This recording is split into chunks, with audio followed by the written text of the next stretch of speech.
face many challenges today. Things I'm passionate about that I believe we should solve, like human trafficking, prison recidivism, homelessness, um, food insecurity, systemic poverty. Um, these are big, big, big challenges, and I'm passionate about us solving them. I would probably say that the biggest challenge we're facing is the fragmentation of our society, and combined with that, our communication ecosystem that incentivizes fragmentation and exploits it. What I mean by the communication ecosystem, both the social media, the whole way that we communicate corporately as a society, mainstream news, social media, all, um, all of that, all the different platforms. Um, the reason this is the biggest challenge is because with fragmentation of society, it paralyzes um, us from collaborating and solving these big issues. And you see that over and over. And then furthermore, it's being exploited um, by those who get an incentive to it. I read this very insightful article today about exposing how now there's been a collusion, there's evolved a collaboration, uh, joint interests working together between government, social media platforms, and the mainstream media that is now implementing very effective censorship. Um, an example of this was the whole hoopla about the Russian collusion in the Trump election. Um, Turns out that there was nothing to that. There was never anything to that. And very early on, was it Twitter? The executives knew that and just let the whole thing play out. Um, and now censorship has become the norm ever since probably the turning point was 9/11, because we were facing, and rightly so, a global threat. It's a global world now. Social media and the communication platforms are global. Their nationalities aren't important, don't really apply. Because we have these real threats, we implement censorship and spying on domestic spying and all this stuff. But then where do you go from real threat to perceived threat? That's the challenge. It's not an easy thing. Then we have COVID, a true threat, but we implemented censorship, cut down, completely stifled the national debate, and said vaccines were safe when they were untested. The article compared this to McCarthyism, but brought up the point that at least during the McCarthy era, when he was banishing this, fear tactics, and it was very clear that the truth wasn't relevant. It was the fear and the accusations of being a commie that was so relevant. But at least at that time, there was journalists who spoke out against it.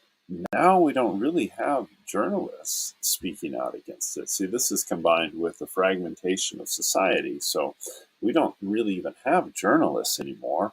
We have propaganda. If we do, there's very few of them. And what we have are propagandists, who you agree with them or not, are telling stories not incentivized to tell the truth. They are incentivized towards ratings, towards their audience. So now you have this deep fragmentation. I think this is the biggest problem we need to solve, because this is what hinders us from solving everything else. What do we need? We need collaboration, and we need to have people. We need to rebuild the whole system from the grassroots up. We need a new communication ecosystem that has transparency and accountability, and also a system for showing who believes what and why. And I envision real-time AI fact checkers, but fact checkers have to be um, transparent to share where where they're getting their facts from to counteract these facts, and what's opinion, what's conjecture. But along with that, it's not enough the ecosystem. We also have to build up a new way of interacting that go like the challenge that I see across the board is our engagement in civil life. Our engagement in politics is all reactionary, and we are not involved at the local level where things can actually be changed. We just go along for the ride at the national level, um, and uh, aren't savvy enough to understand how things actually change. So then we're divided, and those who are in power are exploiting that to stay in power. So, in addition to a new ecosystem, we need to implement and show the values of a new type of civil engagement. And I see that civil engagement is driven by data, and it's prioritizing the areas you can actually make a change and being more humble about the areas where you may have an opinion in, but you have no area of expertise and you can actually change things there. That's my dream. That's also my hope. That's what we're building.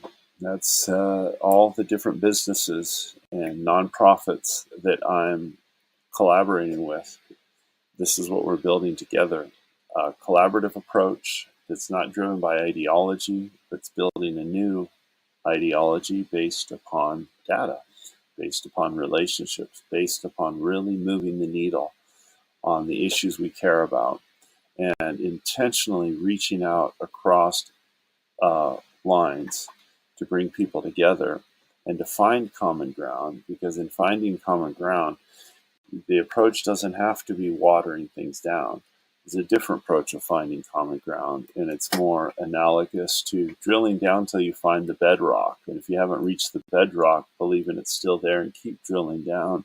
And then once you start the bedrock, now you can start building up. I believe that is a much better approach than just trying to find the lowest common denominator.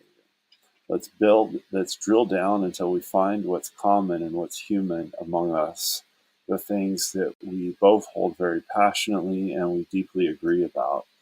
To me, it's not really that hard. Everybody wants the same thing. They care about their kids, they care about their family, they want, they want to find meaning in life. Um, they want freedom, they want expression, and but it takes a little bit of faith. We always want to demonize the other group. Well, the key to freedom is collaboration, humility, responsibility. That's what I have to say today.